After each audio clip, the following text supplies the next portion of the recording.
लेकर जाए और किस तरीके से या कैसे अपने माइंड को नेक्स्ट लेवल के ऊपर लेकर जाए, किस तरीके से हम लोग सोचे, किस तरीके से हम लोग हर एक चीज को देखे, इन सब सारे चीजों के ऊपर एक्चुअली हर मंडे के दिन हम लोग बात करते हैं।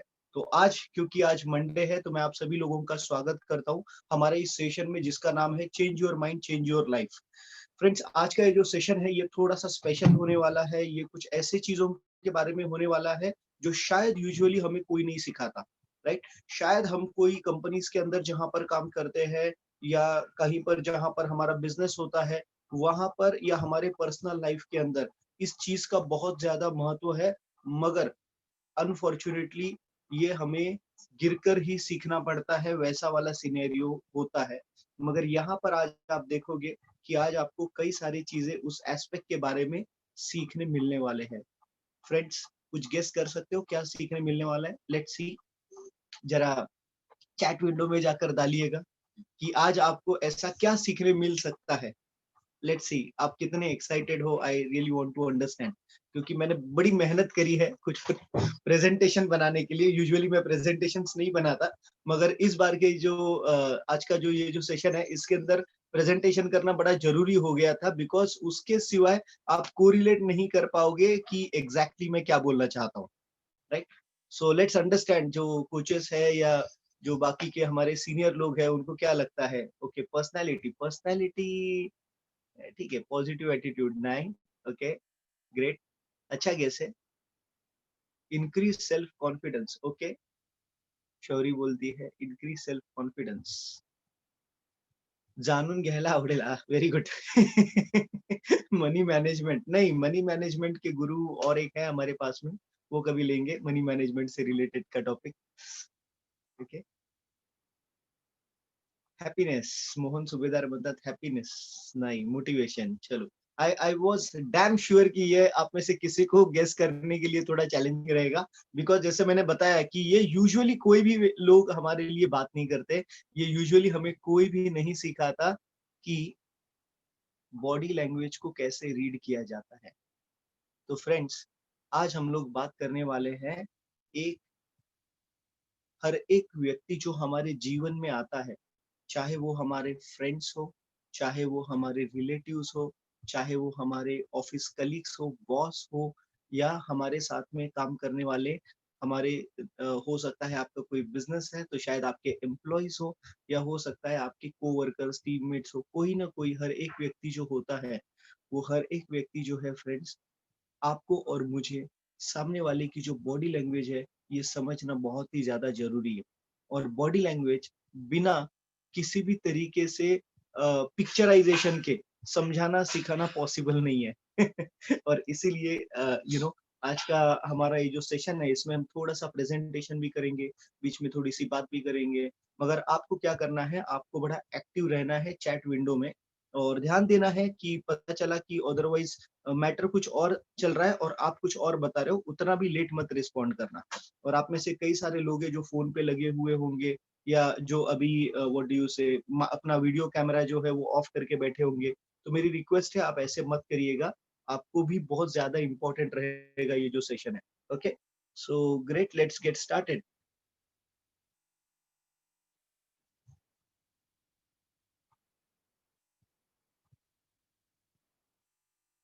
यस, सो फ्रेंड्स, मेरा नाम अमित कुलकर्णी है। मैं कोई पेशे से बॉडी लैंग्वेज सिखाने वाला व्यक्ति नहीं हूँ, ओके। मैं एक वेलनेस कोच हूँ, मगर जैसे हमारा एक एम है कि एक व्यक्ति के जिंदगी में जितनी भी ज्यादा इंपॉर्टेंट चीजें हैं वो सारी की सारी इंपॉर्टेंट चीजें हम खुद सीखते हैं और आपके साथ में हम जो सीखते हैं वो शेयर करते हैं। तो आज का ये प्रेजेंटेशन सिर्फ आपके लिए। बॉडी लैंग्वेज एग्जैक्टली क्या है फ्रेंड्स? एक ऐसी नॉन वर्बल कम्युनिकेशन है। मतलब क्या? एक ऐसी एक ऐसा बोलना जिसमें आवाज नहीं होता, बट जहां पे फिजिकल बिहेवियर से, फेशियल एक्सप्रेशन से, बॉडी के पोस्चर से, गेस्चर से, आई मूवमेंट से हम बहुत सारी बातें बोल जाते हैं, या हम बहुत सारी बातें याद रखते हैं जिंदगी भर के लिए। क्योंकि शायद हमें शब्द याद नहीं रहते, मगर हमें बॉडी लैंग्वेज याद रहती है। किस तरीके से किसी ने हमें कोई बात बताई वो हमें हमेशा याद रखती है। और ये जो चीज है जिसे हम लोग बॉडी लैंग्वेज बोलते हैं, इसके इंटरप्रिटेशन को अंग्रेजी में बोला जाता है काइनेसिक्स। काइनेसिक्स, इस साइंस को, इस पढ़ाई को बोला जाता है काइनेसिक्स। ओके, तो फ्रेंड्स, सबसे पहली चीज आज बॉडी लैंग्वेज सीखोगे, उसमें एक चीज को समझ लेना बहुत जरूरी है। अब ये जो एक लेडी दिख रही है, जो कुछ बोलने की कोशिश कर रही है, शायद गुस्से से बोल रही होगी, शायद कोई इमोशंस के अंदर होगी। कुछ अफ्रीकन कंट्रीज जैसे कि केनिया, यहाँ पर ये साइन है मेंटल इलनेस का। मगर कैलिफोर्निया जैसी जगह पे ये सेम इमोशन जो आप अभी यहाँ पे स्क्रीन पे देख रहे हो, उसे माना जाता है कंप्लीटली इमोशनली हेल्दी। मगर ये सेम चीज अगर कोई फिलीपींस में करेगा, तो उसका मतलब ये होता है कि आप किसी को कुत्ते की जैसी ट्रीटमेंट दे रहे हो, और ये पनिशेबल ऑफेंस है, और यहाँ पर अरेस्ट भी हो सकता है। समझ रहे हो फ्रेंड्स? एक ही बॉडी लैंग्वेज है, इसको 3 अलग-अलग कंट्रीज ने अलग-अलग प्रकार से क्या किया हुआ है, इंटरप्रेट किया हुआ है, समझा हुआ है। कोई कंट्री सेम इमोशनल बिहेवियर को, बॉडी लैंग्वेज को मानती है कि ये मेंटल इलनेस है, कोई बोलता है फिजिकली इमोशनली फिट व्यक्ति है ये, और कोई बोलता है ये पनिशेबल ऑफेंस है। तो इसीलिए आज जो भी सीखोगे आज जो भी सीखोगे, उसका मतलब ये नहीं है कि वो 100% है। हो सकता है आपका कुछ माइंडसेट इसको अलग तरीके से लेगा, और हो सकता है कि आपके लोकेशन पे मैं जो चीज बता रहा हूँ, शायद उसको कुछ और तरीके से भी लिया जा सकता है, which is completely okay. Okay,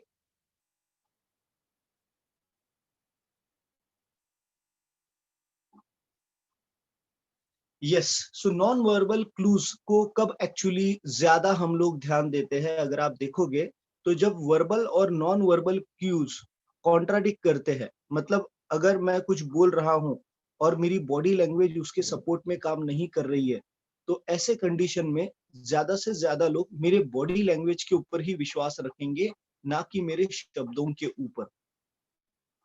तो आप और मैं जो भी बात करते हैं, जो भी कम्युनिकेशन करते हैं फ्रेंड्स, इसमें 3 टाइप होती है। एक होती है वॉइस टोन, एक होती है वर्ड्स, और एक होती है बॉडी लैंग्वेज। तो फ्रेंड्स, आपको जानकर ये हैरानी होगी कि आपके और मेरे शब्द जो है, वो सिर्फ 7% कंट्रीब्यूट करते हैं कम्युनिकेशन में, 7%। मगर वॉइस का जो टोन है, वो 38% कंट्रीब्यूट करता है, वॉइस टोन।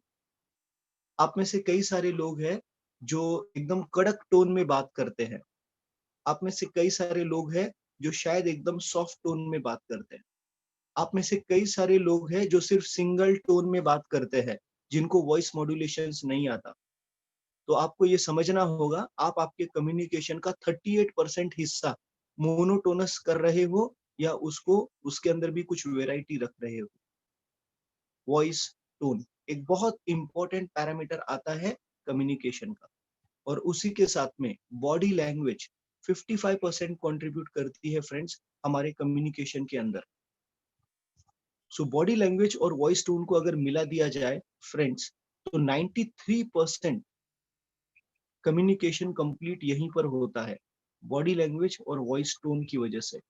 और शब्द जो है वो सिर्फ 7% मैटर करते हैं। तो इसीलिए हम शब्दों की बजाय आज हम लोग बात करेंगे बॉडी लैंग्वेज के बारे में। तो बॉडी लैंग्वेज का मतलब क्या है? बॉडी लैंग्वेज के अंदर 4 अलग-अलग टाइप्स आती है। एक आता है आई कांटेक्ट, एक आता है फेशियल एक्सप्रेशन, एक आता है गेस्चर्स, एक आता है पोस्चर एंड स्टैंस। इसको हम लोग थोड़ा-सा और समझने की कोशिश करेंगे, मगर उसके पहले ये थोड़ा-सा समझ लेते हैं। Intelligence and brilliance are not enough to be successful at work. Our self-presentation skills far supersede our verbal communication. मतलब अगर आप जो भी जॉब कर रहे हो, आप जो भी काम कर रहे हो, आप एक हाउसवाइफ हो, तो भी आप घर का तो काम कर ही रहे हो ना। तो आप चाहे मर्जी जितने इंटेलिजेंट हो, आप ब्रिलियंट हो, वो चीजें मैटर नहीं करेंगी। आप अपने आप को कैसे कैरी करते हो, आप अपने आप को कैसे दूसरों को दिखाते हो, आप अपने आप को कैसे किसी और के सामने रखते हो, ये डिसाइड करेगा कि आपका जो वर्बल कम्युनिकेशन है, उससे ये एक्चुअली सारा चीज़ सुपीरियर रहेगा, और यही चीज़ होंगी जो मैटर करेंगी सक्सेस के लिए या हमारे ज़िंदगी में आगे बढ़ने के लिए। किस तरीके से हमारा पोस्चर होना चाहिए, ओके? कई बार कई सारे लोग होते हैं, जो अपने कंधे लटका कर चलते हैं सामने की साइड में, ओके? सामने की साइड में अपने कंधों को झुका देते हैं, अपने अगर आप देखोगे अपने फेस को भी नीचे रख देते हैं, तो ये एक खराब पोस्चर माना जाता है। एक अच्छा पोस्चर कौन-सा है?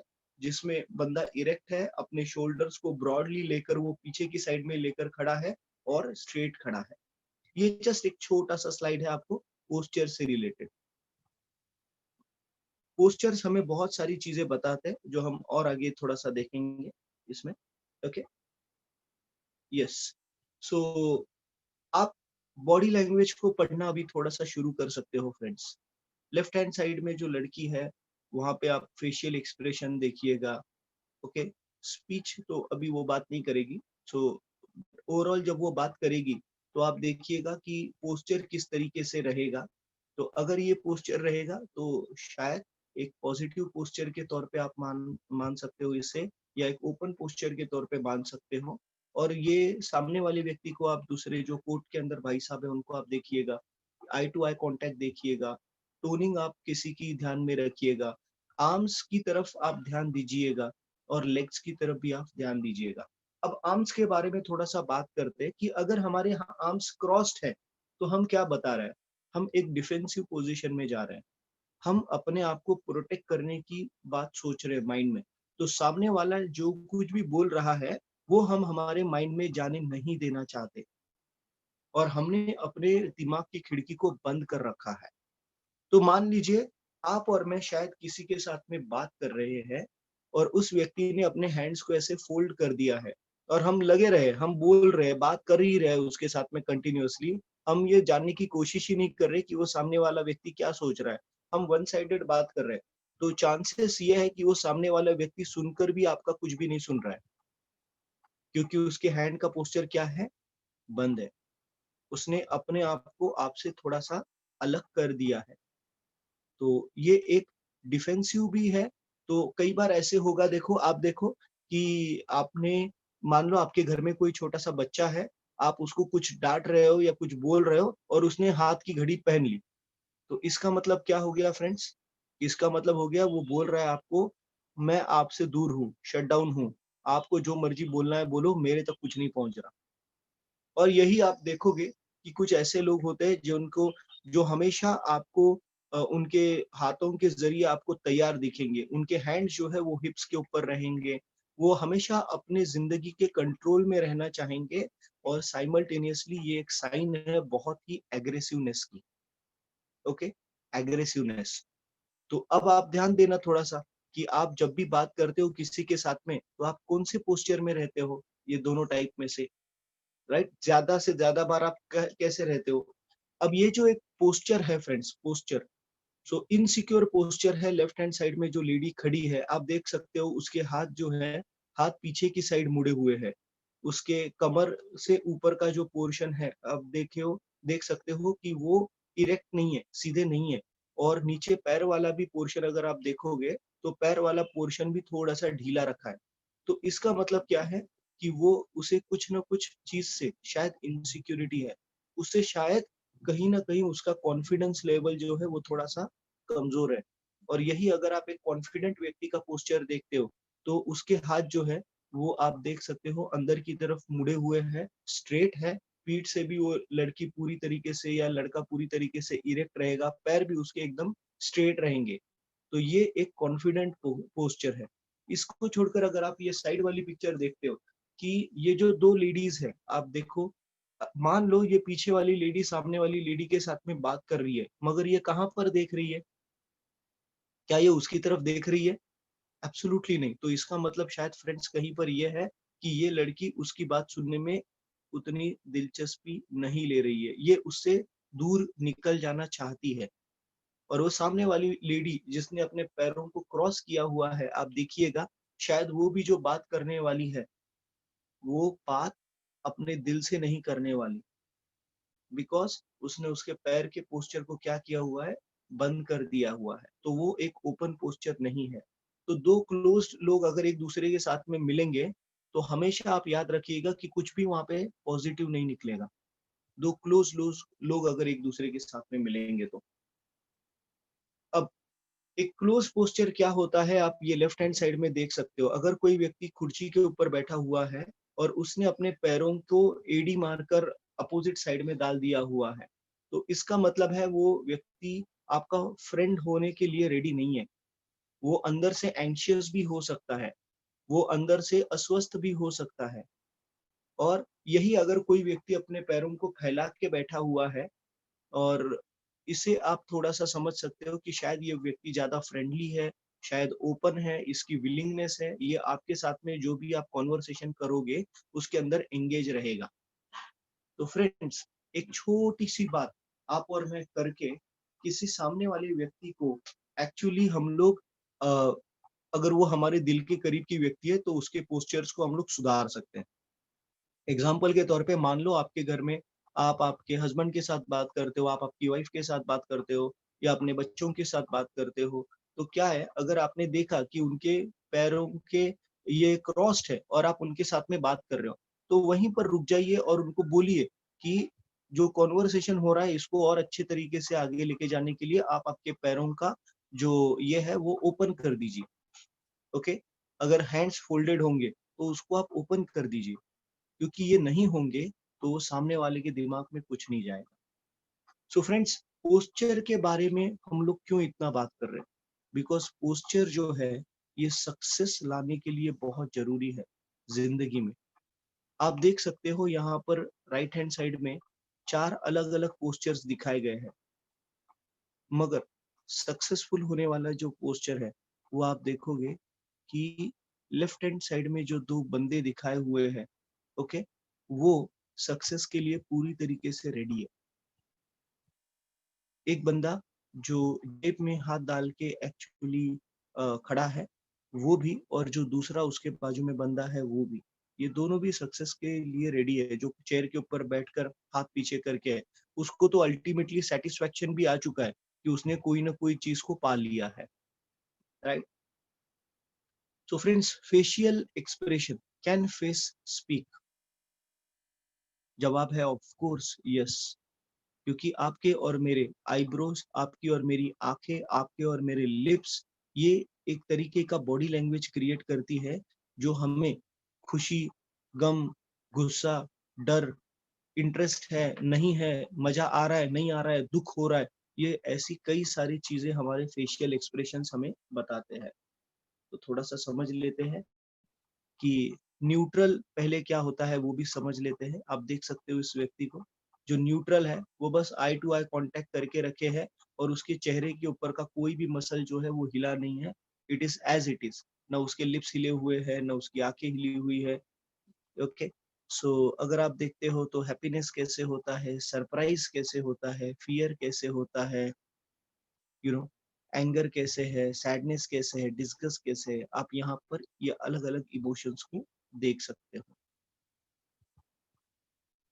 सो ये इमोशंस है जो शायद अगर आप और मैं इनके ऊपर थोड़ा सा ध्यान दे, हमारे माइंड में इनको फिक्स कर ले, तो शायद कहीं ना कहीं जब हम किसी के साथ में कम्युनिकेट कर रहे हैं, तो ये अलग अलग इमोशंस से हमें फायदा हो सकता है। अब ये एक बहुत ही जबरदस्त चीज है, टू मच आई कांटेक्ट का मतलब है lack of respect. Too much या थ्रेट या विश टू इंसल्ट, इसको थोड़ा ध्यान से समझिएगा।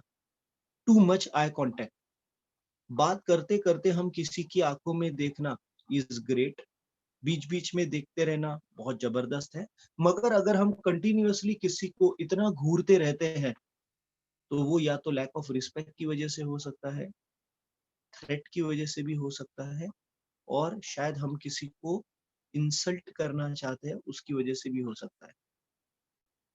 अभी कुछ यंगस्टर्स होंगे, वो बोलेंगे हम तो प्यार से भी देखते हैं, तो इट्स ओके, मगर हम लोग ये जनरल टर्म के अंदर बात कर रहे हैं friends. Okay, so too little अगर आई कांटेक्ट रहेगा, तो इसका मतलब क्या है, हम सामने वाले की तरफ बिल्कुल ही ध्यान नहीं दे रहे, या शायद कहीं ना कहीं हम शर्मीले टाइप के हैं, शायद कहीं ना कहीं हम इम्पोलाइट है, मतलब हमारे हमारे अंदर वो सामने वाले व्यक्ति को इज्जत देने वाला काम शायद हम लोग नहीं कर रहे, या शायद हम वो लोग आगे वाले को ये बता रहे कि मैं इंटरेस्टेड ही नहीं हूँ। तो ऐसे अलग अलग मतलब निकल सकते हैं फ्रेंड्स, डिपेंडिंग ऑन क्या बातें आप और मैं कर रहे हैं, किस कंटेक्स्ट में हम ये सारे चीजों को इस्तेमाल कर रहे हैं, वो बहुत इंपॉर्टेंट रहेगा। सो ये बच्ची को आप देख सकते हो फ्रेंड्स, कितनी जबरदस्त, उसकी आंखें बंद करके अगर मैं बाजू का वर्ड निकाल भी दूंगा तो भी आप बोल सकते हो yes she is very excited, because उसका चेहरा, उसकी बॉडी लैंग्वेज ये बता रही है। कोई बंदा जो सर को हाथ लगा के बैठा रहेगा जिंदगी में, वो हमेशा फ्रस्ट्रेटेड है। कोई बंदा रिलैक्स हो सकता है, कोई बंदा बहुत ज्यादा बोर हो रहा है, वो हमें ये अलग अलग एक्सप्रेशंस के ऊपर से एक्चुअली समझ में आएगा। सो फ्रेंड्स, ये ऑलरेडी हम लोग बात कर चुके हैं, बट ये चीज करना, समझना बहुत जरूरी है। फ्रेंड्स, जैसे कि आपकी और मेरी मान लीजिए कोई दुकान है, कोई शॉप है, तो हम वहां पर क्या करते हैं, एक बोर्ड लगाते हैं, ताकि उस बोर्ड की वजह से हमारे अंदर, हमारे दुकान में कोई लोग आए। बट हम लोग ये भूल जाते हैं फ्रेंड्स कि आपका और मेरा फेस भी एक बोर्ड है, या तो ये वेलकम बोर्ड है, या तो ये गो अवे वाला बोर्ड है, राइट। सो चेहरा बहुत सारी चीजें हमारे इर्द गिर्द के लोगों को हमारे बारे में बताता है, और हमारे चेहरे के बेसिस के ऊपर लोग डिसाइड करने वाले हैं कि क्या वो हमारे साथ में कनेक्ट रखे, या क्या वो हमारे साथ में कनेक्ट नहीं रखे। तो इस चीज को समझना बहुत ही जरूरी है फ्रेंड्स, कि ये एक हमारा वेलकम बोर्ड है या गो अवे बोर्ड है। सो फ्रेंड्स, और एक इम्पॉर्टेंट चीज जो हमारे चेहरे पे होनी चाहिए, जो महात्मा गांधी जी बोलते हैं, you are not completely dressed until you wear a smile. आप तब तक सही तरीके से, पूरे तरीके से ड्रेस नहीं हो जब तक आपके चेहरे पर एक मुस्कान नहीं है। अब आप में से कई सारे ऐसे लोग हैं फ्रेंड्स, जो महीनों महीनों तक हंसते नहीं है। आप में से कई सारे ऐसे फ्रेंड्स हैं, लोग हैं, जो घर पे आने के बाद में अपना चेहरा जो है वो एकदम सीरियस करके रखते हो। आप में से कई सारे ऐसे लोग हैं फ्रेंड्स, जो जब काम पे पहुंचते हो तो काम के पहुंचने तक तो आपका चेहरा एकदम स्माइलिंग में रहता है, बढ़िया रहता है, मगर जैसे ही काम पे पहुंचते हो आपके चेहरे पे कुछ नंबर आ जाता है, 1 2 नाम से, उसको 12 बोलते हैं, राइट। तो अगर आप इस कैटेगरी में से हो, तो इसका मतलब है आपको आपके इमोशंस को मास्टर करना जरूरी है, ताकि आप जिस जगह पे जा रहे हो उस जगह के अंदर आप गलत एनर्जी नहीं फैलाओगे हमेशा। इसलिए आपका और मेरा बॉडी लैंग्वेज तभी कंप्लीट होगा जब हमारे चेहरे पर स्माइल होगा, महात्मा गांधी जी का बोलना है। तो फ्रेंड्स, सिचुएशन चाहे कैसी भी हो, हमें कोशिश करते रहनी चाहिए कि हमारे चेहरे पर स्माइल आए। क्यों? उससे कॉन्फिडेंस बढ़ेगा। और अगर कोई ऐसा व्यक्ति है जो हमें नुकसान करने की सोच रहा है, और अगर वो हमें देखता है ऐसे सिचुएशन में, तो उसका कॉन्फिडेंस कम हो जाएगा, because of our smile.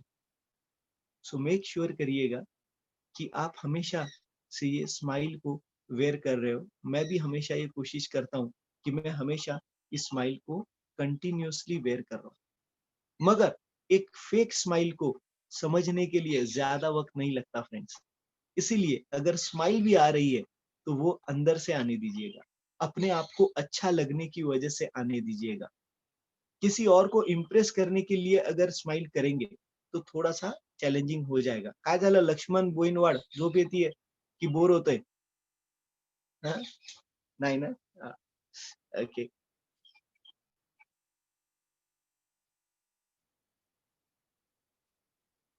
Yes.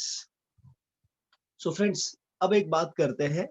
आपको और मुझे जिंदगी में एक बहुत इंपॉर्टेंट चीज चाहिए होती है, that is called as attention, जो बहुत ही इंपॉर्टेंट है बॉडी लैंग्वेज में भी। सो बीइंग अटेंटिव का मतलब क्या है? कब आपको और मुझे अटेंटिव माना जाता है? तो एक है जब हम स्माइल करते हैं, दूसरा है जब हम नॉड करते हैं।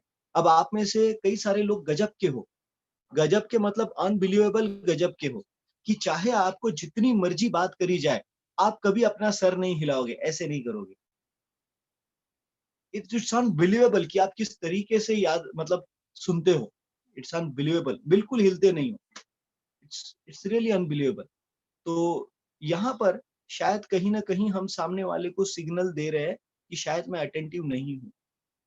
तो अगर आपको लगता है कि आप अटेंटिव हो, तो नॉड किया करो। अच्छा, अभी इस फंडे को सामने वाले को बेवकूफ बनाने के लिए मत इस्तेमाल करो कि बोले हाँ, तू बोलता जा जो बोलने का है, मैं ऐसे नॉड करता जाता हूँ, राइट? तो इस तरीके से करोगे तो आप ही का नुकसान होगा, क्योंकि शायद कुछ ऐसी मैटर के ऊपर डिस्कशन हो रहा होगा आपकी ज़िंदगी में, जो शायद आपके लिए बहुत इंपॉर्टेंट होगा, मगर वहाँ पर कहीं न कहीं हमारा कनेक्शन ठीक से नहीं जुड़ेगा। तो कोई भी व्यक्ति, चाहे वो आपके घर में आपकी बीवी हो, चाहे वो घर में आपके माता-पिता हो, आपके बच्चे हो, बच्चे भी जब बात कर रहे हैं, तब भी हमें क्या ध्यान देना है, हम नॉडिंग कर रहे हैं, राइट? तो इसका मतलब क्या है, वो सामने वाले बच्चे को समझ में आना चाहिए कि हाँ, ये मेरी मम्मी, ये मेरे डैडी, ये मेरे भाई, ये मेरी बहन, ये मेरी बात सुन रहे हैं। हम लोगों का बोलता जा, तू बोलता जा। अभी वो बंदे को बेचारे को समझ में ही नहीं आ रहा है कि ये मेरी बात सुन रहे हैं या किसी और की बात सुन रहे हैं। तो कम्युनिकेशन कंप्लीट नहीं हो रहा है। सामने वाले को कॉन्फिडेंस आना ज़रूरी है। जो भी हम लोग कम्युनिकेट करने की बात सोच रहे हैं, उसको भी समझ में आना चाहिए कि ये क्या कम्युनिकेट कर रहे हैं, राइट? बैटरी कम यूज़ वाली।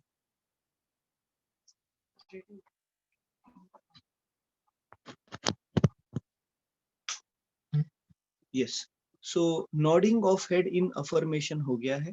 आई कॉन्टैक्ट और ए गेज़ एट अदर पर्सन। तो मान लीजिए अगर आप 2 लोगों से बात कर रहे हो एट ए टाइम, तो किस तरीके से बात करनी चाहिए? क्या एक ही व्यक्ति को घूर-घूर के देखना चाहिए? तो फ्रेंड जवाब है नहीं। हमें दोनों भी लोगों के पास में थोड़ा-थोड़ा, थोड़ा-थोड़ा देखते रहना चाहिए, अगर हम लोग 2 लोगों के साथ में बात कर रहे हैं तो। या हम 2 लोगों को बताना चाहते हैं कि हाँ भाई, मैं आपकी बात सुन रहा हूँ उसमें, ओके? और ये चीज़ अगर हम लोग अपना मुँह खोलकर थोड़ा-सा बताने की कोशिश करेंगे तो और अच्छा रहेगा। जैसे कि अब सामने वाला कुछ बोल रहा है तो हम कम से कम इतना तो कर ही सकते हैं, right?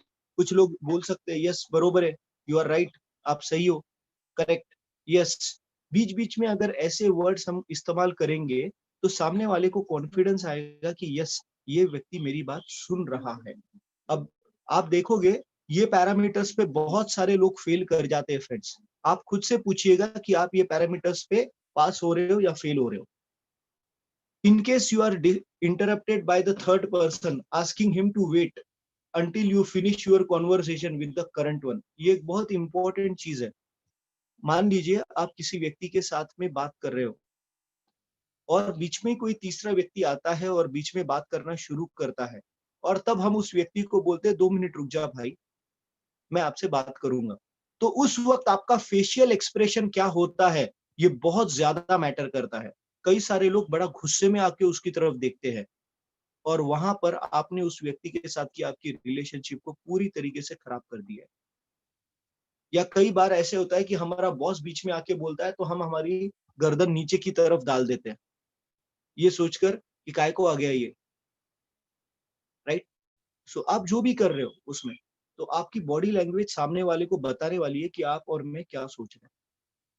Sitting straight and not slouching मतलब क्या? इरेक्ट तो बैठे हैं मगर सामने की तरफ में थोड़ा सा भी नहीं झुक रहे हैं।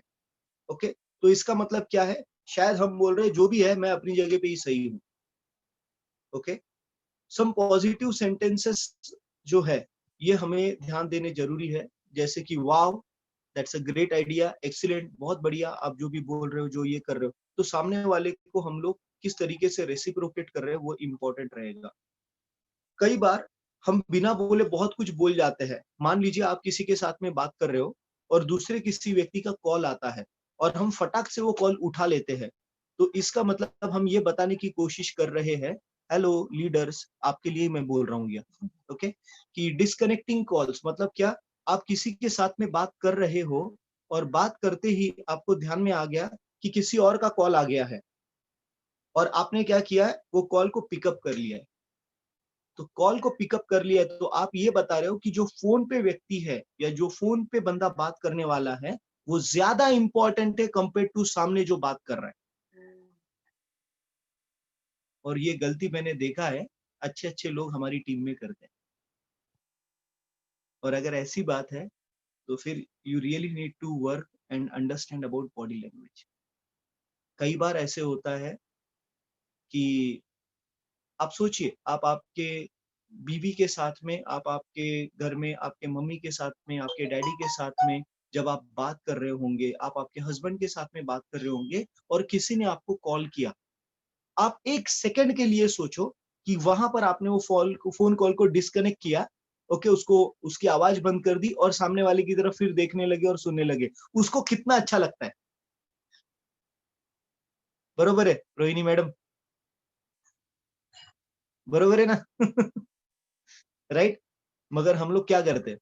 हम लोग फ़ोन उठाते हैं और हम फ़ोन के ऊपर लंबी-चौड़ी बात करते हैं, जबकि वो व्यक्ति हमारे लिए इम्पोर्टेंट भी नहीं होता और जो सामने बैठी व्यक्ति है, वो शायद हमारी ज़िंदगी की one of the most important व्यक्ति है। और हम उसको इतना ज़बरदस्त हर्ट करते हैं ऐसे टाइम पे, कि हम सोच भी नहीं सकते।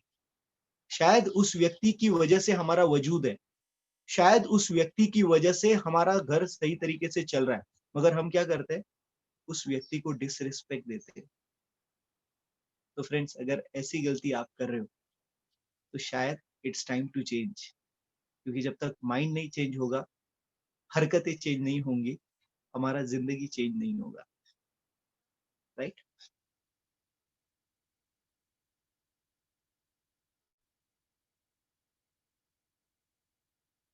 सो डिस्कनेक्ट करना कॉल को, ये एक बहुत इंपॉर्टेंट चीज़ है। कई बार हम लोग नर्वस रहते हैं, तो हमारा जो गला है वो सूख जाता है, बार-बार ऐसे करना शुरू कर देते हैं हम लोग।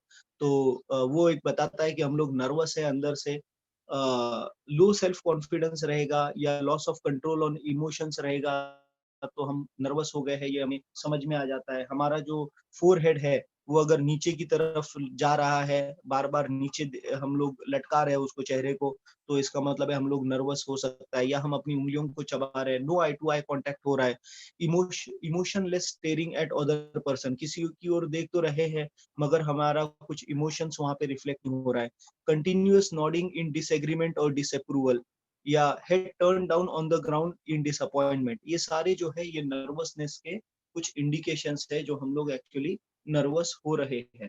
प्लस एग्रेसिव इमोशन क्या है? अगर हम लोग अपने काम की जगह पे है, तो हमें ध्यान रखना है कि हम ज्यादा एग्रेसिव नहीं है, ये मुझे ही एक्चुअली ध्यान रखना है, ओके?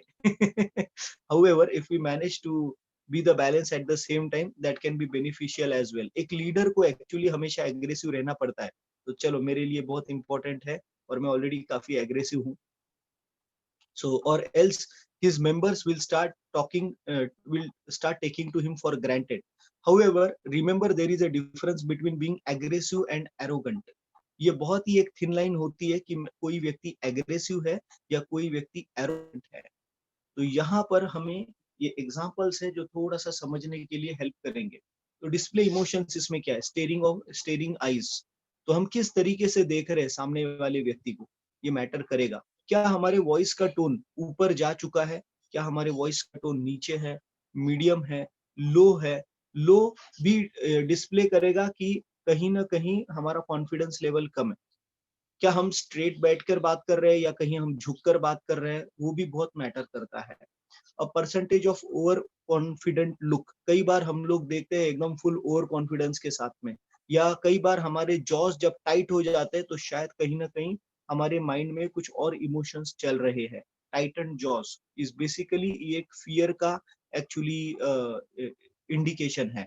एंगर भी कई बार हमारे चेहरे के ऊपर दिख जाता है। Body language such that you feel that he might any time come and hit you, ये ऐसे कई सारे जो चीजें हैं, ये हमें एग्रेसिवनेस के अंदर हमें पता चलती है, ओके? सो अथॉरिटी, कई बार आपने देखा होगा कई सारे लोग हैं जो आपके साथ में बात करते हुए अपने पैरों को ओपन रखते हैं, मगर अपने हाथ जो है वो किसी चेयर के ऊपर रखते हैं, ये एक बहुत ही जबरदस्त ऑथोरिटी वाला बॉडी लैंग्वेज है। ये व्यक्ति ये बताने की कोशिश कर रहा है कि भाई मैं हूँ, मेरे एरिया में मैं जो भी बोलूंगा वो मैं ही हूँ। ओके, ये आपको ये बताने की कोशिश कर रहा है और जबरदस्त कॉन्फिडेंट लुक रहेगी। आप देखोगे इसमें हाथ जो है वो चेयर्स के ऊपर या सोफे के ऊपर रखे होंगे। तो ऐसे व्यक्ति के साथ में बहस में नहीं जाओ, इसका कॉन्फिडेंस लेवल बहुत जबरदस्त है। Okay, patting others at their back. तो कोई एक बंदा है जो किसी और की पीठ को थपथपाता है, तो जो बंदा पीठ को थपथपा रहा है वो ये बोल रहा है कि मैं अथॉरिटी हूँ यहाँ पर। वो अच्छा, उसको तो अप्रिशिएट तो कर ही रहा है, मगर इनडायरेक्टली वो ये भी प्रूव कर रहा है कि अ, वो हमसे कहीं ना कहीं कुछ लेवल बड़ा है। अब कुछ लोग ये बड़ी गलती करते हैं। वो क्या गलती करते हैं मालूम है क्या? मान लीजिए, अभी ये बताना जरूरी है थोड़ा सा। ओके, कई बार हम लोग, मैंने ये देखा है कि कई सारे लोग हमारे साथ में मिलने के बाद फोटो निकालने के लिए आते हैं। Photo, okay. अब उसको मालूम नहीं रहता, बॉडी लैंग्वेज की स्टडी की नहीं रहती, मगर वो बिना बोले बहुत कुछ बोल जाता है। कुछ लोग आते हैं जो कंधे को टच करने की कोशिश करते हैं। उसको लगता है कि मैं इनको जताऊं कि मैं इन्हीं के साथ में हूँ, या ये मेरे अपने हैं, या मैं इनका अपना हूँ। मगर कंधे को टच करना, कंधे ने किसके किसके कंधे को टच करना चाहिए? अगर आप आपकी उम्र में बड़े हो किसी और व्यक्ति के साथ, तब अगर आप किसी को टच कर रहे हो उसके कंधे के ऊपर, या आपने किसी के लिए कुछ किया है, आपने किसी के लिए कुछ किया है, और तब आप उसको एक कॉन्फिडेंस देना चाहते हो जब वो उसका सही टाइम नहीं चालू है, तब आप उसके कंधे के ऊपर अगर आप हाथ रख रहे हो, तो इट्स डिफरेंट। मगर फोटो निकालने के लिए आते हैं और कोशिश करते हैं कंधे के ऊपर हाथ रखने की। It's a completely wrong posture. कुछ लोग होते हैं जो कमर में हाथ डालते हैं। तो भाई, अगर आपकी बीवी है तो डालो, नहीं है तो क्यों डाल रहे हो? राइट? तो जगह नहीं है सोचकर कई बार ऐसा कार्यक्रम हो जाता है, which is wrong, absolutely wrong. हमें हमारे हाथों को, हमारे पोस्चर को बहुत ज्यादा कंट्रोल में रखना बहुत जरूरी है। सो नेक्स्ट टाइम आप में से कोई भी व्यक्ति कहीं पर भी कोई भी लीडर के साथ में मिलेगा, तो आपकी बॉडी लैंग्वेज रिफ्लेक्ट करने वाली है फ्रेंड्स कि आप सोच क्या रहे हो। और याद रखना, जब बॉडी लैंग्वेज और शब्द दोनों का मिलाव नहीं होता, तो बॉडी लैंग्वेज को ही माना जाता है कि वो सामने वाला व्यक्ति क्या बोल रहा है। तो ध्यान देना इन चीजों के ऊपर, क्योंकि हो सकता है शायद कहीं ना कहीं आपके हाथ से भी ये गलतियां हो रही है।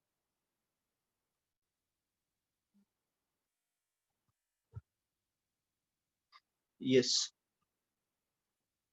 Firmness in voice and tone. हमारी आवाज, अगर आप देखोगे कि जब कॉन्फिडेंस लेवल हमारा जबरदस्त होता है, तो हमारी आवाज बहुत ही फर्म होती है और हमारा टोन भी मॉडरेट होता है। Sitting at the head position on the table.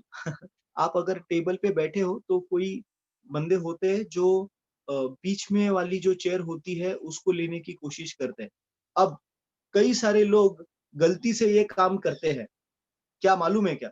मान लो आप एक डिनर के लिए गए हो और आपके घर में कोई अथॉरिटेटिव वाली व्यक्ति है, या आप कोई ऑफिस के खाना खाने के लिए गए हो और कोई अथॉरिटी वाली व्यक्ति भी आपके साथ में आई हुई है। तो आपको और मुझे उस टाइम पे ये देखना जरूरी है कि बाकी के सीट्स पे हम लोग बैठे, ना कि बीच में वाली सीट पे। कई बार जब हम फोटोज निकालते हैं तो हम लोग क्या करते हैं, हम बीच में आने की कोशिश करते हैं। हमें ध्यान देना है कि अथॉरिटी वाली व्यक्ति कौन सी है, क्योंकि अथॉरिटी वाली व्यक्ति बीच में आएगी। है छोटी सी बात, बट बहुत कुछ बता के जाती है कि हमारे माइंड में क्या चल रहा है, क्या हमारे माइंड की मैच्योरिटी है या नहीं है। अभी आप में से कुछ लोगों को मैं जो भी बोल रहा हूँ वो समझ में भी नहीं आ रहा होगा, विच इज ओके, क्योंकि अभी आप उस लेवल पे गए नहीं हो। मगर जो लोगों को समझ में आ रहा है, आप ध्यान दो कि आपसे ये गलतियां हो रही है क्या। राइट? और अगर हो रही होगी तो दिस इज द टाइम जहां पे मैं और आप करेक्ट हो सकते हैं। राइट? सो इस चीज को ध्यान देना बहुत ही इंपॉर्टेंट है। Right? Plus sometimes arrogant look भी होता है, तो ज्यादा अथॉरिटी हो गई है। Okay, sitting with legs crossed over each other. कई बार ऐसे होते हैं ना लोग जो घुटने के ऊपर से पैरों को क्रॉस किया हुआ है, तो ये एक्चुअली एक ऑथोरिटेटिव ही ये है। अब बात करते हैं फ्रेंड्स हैंडशेक के बारे में। हैंडशेक, तो पहले मैं आप लोगों को थोड़ा हैंडशेक के बारे में दूसरी चीजें बता देता हूँ। यस, हैंडशेक क्या है? ये एक पहला फिजिकल रैपो है कोई बंदे के साथ में, जो हमारे बारे में सामने वाले व्यक्ति को दिखाता है। ओके, अब बात करते हैं हैंडशेक के टाइप्स के बारे में। हैंडशेक में कई सारे टाइप्स होते हैं। ओके, कुछ लोग होते हैं जो एक उंगली से और दो उंगली से हैंडशेक करते हैं। आपने देखा है ऐसे लोगों को? देखा है? कुछ ऐसे लोग होते हैं जो एक उंगली देते हैं हैंडशेक करते हुए, एक उंगली देते हैं ऐसा। ओके, कुछ लोग होते हैं जो दो उंगली देते हैं, दो। काय दो दो खेळतोय तू, ओके, पण एनीवे तो वो एक उंगली देना या दो उंगली देना is not at all right. Okay, अब आपको और एक मैं बात याद दिला। अब आप में से कई सारे लोगों को ऐसे लोग याद आ रहे होंगे, जब आपने हैंडशेक किया था ना, तो किसी ने एक ही उंगली दिया था, किसी ने दो ही उंगली दिया था। आप में से कई सारे लोगों को याद आएगा। और एक मजे की बात बोलता हूँ, कुछ ऐसे लोग होते हैं जो हाथ कैसा देते मालूम है क्या? दू या नहीं दू, हैंडशेक करने का है, दू या नहीं दू, शायद सामने वाला हाथ निकाल के भागने वाला है आपका। ऐसा ऐसा ऐसा देते हैं। अब वो सामने वाले को इतना ही वो पकड़ने देता है और इमीडिएटली हाथ खींच लेता है, एज इफ मतलब वो कोई मशीन है जिसके अंदर आप उंगली डाल रहे हो तो आपकी उंगलियां कट जाएंगी। ये दर्शाता है कि कहीं ना कहीं हम उस व्यक्ति के साथ में सिक्योर्ड नहीं है। अगर हमारा हैंडशेक ऐसा है ना, वो सामने वाला ही पार्ट हम बस उसको पकड़ने की ये कर रहे हैं, अलाउ कर रहे हैं, तो ये बहुत इनसिक्योरिटी है हमें कि ये सामने वाला व्यक्ति हमारे साथ क्या कर देगा, हमें कुछ भरोसा ही नहीं है। और ये भी दर्शाता है कि शायद हमें इंटरेस्ट नहीं है ये सामने वाले व्यक्ति के साथ मिलने के लिए। ये भी दर्शाता है कि शायद हम डरे हुए हैं इस व्यक्ति से, मगर अब सामने वाले ने हाथ कड़ा सामने कर दिया तो क्या करें अभी। तो ये अलग अलग चीजें दर्शाता है। अब आप में से कुछ लोग होते हैं जो बड़े मर्द है, जबरदस्त एकदम, राइट, और छिम बिम करते हैं, तो उनके बॉडी के मसल वसल एकदम जबरदस्त बने रहते हैं, राइट। अब इनको क्या लगता है, मैं कहीं पे भी जाऊं तो मैं अपना ऐसा बताऊं सामने वाले को कि मतलब I am the best, I am the superior. और वो क्या करते हैं, कोई भी व्यक्ति, चाहे वो मेल हो चाहे वो फीमेल हो, उनको वो कड़क हाथ दबाते हैं। मतलब उनका हाथ ऐसे फर्म रहता है और वो सामने वाले का हाथ दबाते हैं। ये सबसे ज्यादा बेवकूफी वाला काम है, सबसे ज्यादा बेवकूफी वाला काम। आप सामने वाले को ये बताने की कोशिश कर रहे हो कि आप डोमिनेंट हो, आप सामने वाले को नुकसान कर सकते हो, ये आप बता रहे हो। तो अगर आप पॉलिटिक्स में हो और एक नेता दूसरे नेता को ऐसे मिला रहा है, तो आई डोंट नो कितपत सही है ओके, मगर बोलने का मतलब ये है फ्रेंड्स कि हमारा वो जो हैंडशेक है वो किसी को भी हर्ट नहीं करना चाहिए। आप में से कितने लोगों को ऐसा एक्सपीरियंस आया, जरा चैट विंडो में डालो कि आपने किसी के साथ में हैंडशेक किया और उस व्यक्ति ने आपका हाथ दबाया। किस किस को आया ऐसे? ओके, मेरी वाइफ ने इधर उंगली ऊपर कर दी है कि उसको आया है। कौन बाबा? मी नहीं ना राइट, आनंद कनकुटे बोलते हैं मुझे, नारायण पिसाळ बोलते हैं मुझे, सैयद गफ्फार बोलते हैं मुझे, ओके, मोनाली बोलती है उन्हें, ओके, मोहन बोलते हैं। अभी आपको ये बंदे का नाम भी याद रहेगा, 100%। आपको ये बंदे का नाम भी याद रहेगा। अब आप सोचो कि कितने बार आपने हाथ मिलाया होगा, मगर आपको वो याद ही नहीं है कि आपने आज तक किस किस के साथ हाथ मिलाया। मगर इस व्यक्ति का नाम भी आपको याद रहेगा, इसका चेहरा आपको याद रहेगा। You know why? बिकॉज इसने गलत इंप्रेशन क्रिएट किया, राइट। इसने गलत इंप्रेशन क्रिएट किया। इसने क्या किया, शेक हैंड किया और हाथ को दबाया, हाथ को दबाया, अपनी स्ट्रेंथ दिखाई। तो अब आप में से कितने लोग ऐसे व्यक्ति को जाकर फिर से मिलना पसंद करोगे? अब जिन्होंने डाला था ना मुझे मुझे, आप डाल लो। आप पसंद करोगे क्या ऐसे व्यक्ति से मिलना? क्या आप पसंद करोगे फिर से ऐसे व्यक्ति के साथ में शेक हैंड करना? बिल्कुल नहीं। मेरी बीवी बोलती है, दिग्विजय जी बोलते हैं नहीं, मोहन सुबेदार नो, मोनाली नो। तो फ्रेंड्स, हमें याद रखना है, हमें ऐसा नहीं बनना है। हमें याद रखना है, हमें ऐसा नहीं बनना है। शायद हम हमारे बच्चों के साथ शेक हैंड करें, शायद हम आजू बाजू वाले बच्चों के साथ में शेक हैंड करें, शायद हम किसी और को कहीं पर शेक हैंड करें जो शायद कमजोर है, मगर हमारा हैंडशेक ऐसे नहीं होना चाहिए जो इतना फर्म है कि सामने वाले व्यक्ति को तकलीफ दे। ये हमें ध्यान रखना जरूरी है और यही चीज हमें हमारे बच्चों को भी सिखानी है। ओके, सो हैंडशेक ऐसे भी नहीं होने चाहिए, ये जो राइट हैंड में देख रहे हो ना आप,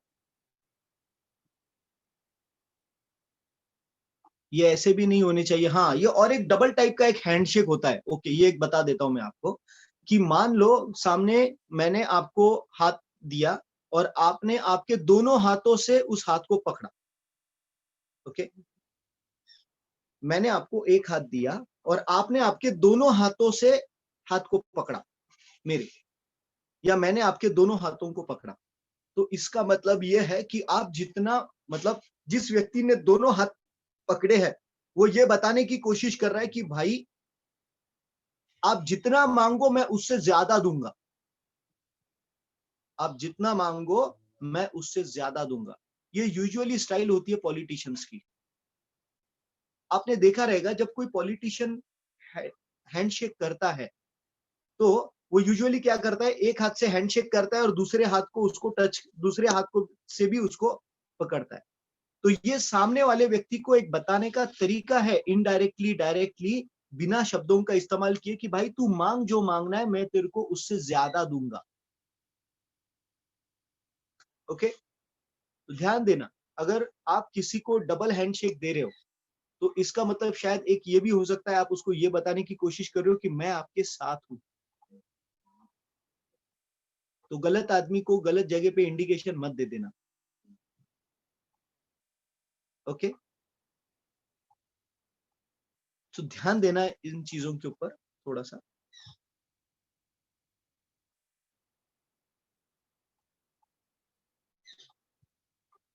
यस, ये देखो ये जिम वाला बंदा है जो एकदम जबरदस्त ये कर रहा है, और ये देखो ये नीचे वाला हैंडशेक आप देख रहे हो, या ऐसा हैंडशेक आप में से कई सारे लोग देते हो। आपको सुधरना जरूरी है, ऐसे हैंडशेक नहीं होता। ये हैंडशेक नहीं है, हैंड निकालने वाला काम है। ओके, ये बता रहा है कि आप कंफर्टेबल नहीं हो बिल्कुल उस व्यक्ति के साथ। तो परफेक्ट हैंडशेक कैसे होता है? परफेक्ट हैंडशेक ऐसे होता है जिसमें आपकी आंखों की नजर सामने वाले व्यक्ति की आंखों को मिली हुई है। आपका कोई हाथ जो है वो आपके वेस्ट लेवल तक है, एक हाथ, दूसरा हाथ जो है आपने सामने वाले को सही तरीके से ग्रिप देकर पकड़ा हुआ है, मगर न आपको चोट हो रही है न सामने वाले को चोट हो रही है, और हाथों को हिलाते नहीं बैठने का है। कुछ लोग होते हैं देखो जिनको हाथों को हिलाने का बहुत जबरदस्त एक्सपीरियंस, मतलब क्या बोलते हैं उसको, इंटरेस्ट होता है। ओके, तो वो नहीं करना है, एक ही बार बस हाथ को हिलाना है एंड दैट्स इट। अब कई सारे लोग होते हैं जो ऐसा सामने की तरफ लीन करते हैं हमेशा। ओके, तो ये ज्यादा मात्रा में नहीं होना चाहिए। आप, आपका इंटरेस्ट लेवल है, आप ये बता रहे हो सामने वाले आदमी को जो लीन कर रहा है। ओके, मगर अगर ये ज्यादा हो जाएगा तो आप लीन से बेगिंग पोजीशन पे आ जाओगे। ओके, तो इन चीजों का थोड़ा सा ध्यान रखना जरूरी है, और ये एक इंपॉर्टेंट टिप है। हमेशा अपने आप को वैसे देखिएगा जैसे आप देखना चाहते हो। आप चाहते हो कि दूसरे लोग आपको कॉन्फिडेंट देखें, तो आप अपने आप को उस पहले पोस्टर में तो देखो। आप चाहते हो कि आप किसी और के लिए यादगार बन जाओ, तो आपको सबसे पहले वैसे देखना जरूरी है कि आप किसी और के लिए यादगार बन रहे हो। राइट, तो ये चीजों को थोड़ा सा ध्यान दीजिएगा। एंड ड्रेसिंग एंड अपीयरेंस, ये बहुत इंपॉर्टेंट है फ्रेंड्स। आप और मैं जो ड्रेसिंग करते हैं वो दिखाता है हमारा स्टेटस क्या है, हमारा सोच क्या है, हमारा एटीट्यूड क्या है।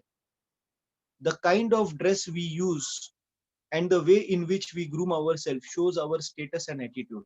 अब आप में से कई सारे लोग हैं जो शादी में नॉर्मल टी शर्ट और जींस पैंट पहन के जाते हो, और आप ये बोलते हो कि क्या फर्क पड़ता हो। तो आप ऑलरेडी ये इंडिकेट कर रहे हो, आप ऑलरेडी ये इंडिकेट कर रहे हो कि आपको उस व्यक्ति के शादी में जाने में कोई इंटरेस्ट नहीं है। और आपने देखा रहेगा कई सारे ऐसा ऐसा बहुत बार हुआ रहेगा। देखो, माहेरचं लग्न आहे. पुरुषाच्या होऊ शकते किंवा बायकोच्या होऊ शकते. ओके. एक पार्टनर जो आहे बढिया सज धज के रेडी आहे और दूसरा पार्टनर है, मला काय फरक पडतो? मी घालतो आपलं तेच, जे काय होतं ते. मैं वही पहनूंगा जो मेरे पास में है. राइट ना? वो बता रहा है मेरे को इंटरेस्ट नहीं है. आज बहुत नॉलेज दिया है तो आज घर पे भी कुछ लोगों के झगड़े होने वाले. बॉडी लँग्वेज को लेकर. हां, ये मेरे साथ ऐसा ही करते. ही माझ्यासोबत ना असंच करते. आता बघतोच तिला थांब. ऐसा कुछ मत करो. ओके. सो जो ड्रेसिंग आप और मैं करते हैं फ्रेंड्स, ये इवेंट बेस्ड होनी चाहिए. राइट? ये बतानी चाहिए कि हमारा माइंड उस लेवल पे है. अगर हमारा ड्रेसिंग नहीं होगा, उसको मैच नहीं करेगा, तो कैसे, कहाँ से हम उस इवेंट के लायक बनेंगे. राइट? अभी आप में से कुछ कई सारे लोग सुपरवाइजर सक्सेस मीट में आए थे. कुछ लोग घूमने के कगार पर थे, कुछ लोग सिर्फ शर्ट पहन के आए थे. आपकी लेवल क्या है? आप क्या कर रहे हो? तो सोचो थोड़ा-सा. अपने को बहुत आगे बढ़ने का है सबको. ओके? सो हर एक इवेंट में, हर एक शादी में, हर एक फैमिली फंक्शन में मुझे आपको अकॉर्डिंगली ड्रेस करना है. ओके?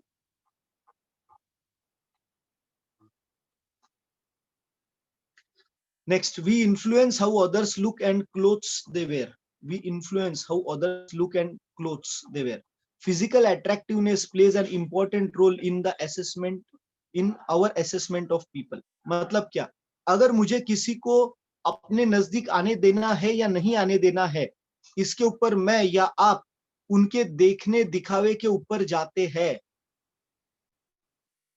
ही है. जिमरॉन सर के ट्रेनिंग में उन्होंने एक बार बोला है कि लोगों ने ऐसा नहीं करना चाहिए कि किसी के फिजिकल अपीयरेंस पर, किसी के कपड़ों पे जाकर सामने वाले को जज नहीं करना चाहिए, मगर लोग ऐसा ही करते हैं कि वो सामने वाले व्यक्ति के फिजिकल अपीयरेंस पर, उसके बातों पर, किस तरीके से वो अपने आप को प्रेजेंट कर रहा है, इसी के ऊपर जाते हैं. तो आप और मैं इस चीज को चेंज नहीं कर सकते. Person's dress and physical appearance conveys a great deal of information about him. अगर हम एक कोच है तो हमें कोच की तरह दिखना भी चाहिए और रहना भी चाहिए. अगर हम एक एयर होस्टेस है तो हमें एयर होस्टेस की तरह दिखना चाहिए और रहना चाहिए. अगर हम एक स्पोर्ट्स पर्सन है तो हमें वैसे दिखना चाहिए. अगर हम एक बिजनेसमैन है तो हमारे पास देखने के बाद सामने वाले ने ये नहीं पूछना चाहिए कि आप किसी के पास काम करते हो क्या. सामने वाले ने हमें ये बोलना चाहिए, अरे वाह, ये शायद आप अगर कहीं पे काम भी करते हो ना तो ऐसे दिखने चाहिए कि शायद ये वहां के मालिक है. सामने वाला पूछते हुए आपको ये नहीं पूछे कि ये जगह किसकी है, वो पूछे सर आप यहाँ के मालिक हो क्या. ऐसा अगर कपड़ा, ऐसा अगर एटीट्यूड अगर हम लोग वेयर करेंगे तो हम जो भी क्षेत्र में है वहां पे आगे बढ़ेंगे. Be yourself. By the way, नहीं तो बहुत सारी चीज एक्चुअली हम लोगों ने सीखी समझी और हम अभी इसको कॉपी करके पेस्ट करने की कोशिश करेंगे, मगर कहीं इसके अंदर हम अपनी असलियत नहीं खो दे. सो बी यूर सेल्फ. एक ओरिजिनल कॉपी फोटो कॉपी के कंपेरेटिवली बहुत ज्यादा मायने रखती है, मगर ये भी भूलना नहीं है कि we have to keep trying to be our best. We have to just keep trying every single day, every single hour, every single minute कि मैं अपना बेहतर दे रहा हूँ क्या. So thank you so much friends, thank you so much. I hope आपको आज कुछ सीखने मिला होगा, आपको कुछ नई इंफॉर्मेशन मिली होगी. हो सकता है कि आपको बड़ा मजा आया होगा. And I am so sorry अगर आप में से कुछ लोगों को जो चाहिए था वो आज शायद सीखने नहीं मिला हो, तो that might be a rare chance, but फिर भी ओके. और कल मिलते हैं बढ़िया सेशन के साथ में जो होगा हमारे हेल्थ से रिलेटेड. और कल हम बहुत सारी अलग अलग पैरामीटर्स के ऊपर बात करेंगे. और कल कल का हमारा जो पॉइंट होगा, जो टॉपिक होगा, कल हम लोग बात करेंगे डायबिटीज के ऊपर, क्योंकि कई कई सारे दिन हो चुके हैं जहाँ पे हमने डायबिटीज के बारे में बात नहीं करी है. सो कल मैं आप लोगों के साथ में डायबिटीज से रिलेटेड कई सारी इंफॉर्मेशन शेयर करूंगा. मगर मेरी आप सभी लोगों से एक रिक्वेस्ट, अगर आप लोगों को ये सेशन अच्छा लगा होगा, तो कल का सेशन भी और बढ़िया होने वाला है। आप आपके फ्रेंड्स, फैमिली मेंबर्स, रिलेटिव्स इन सब लोगों को बुलाइएगा, ओके?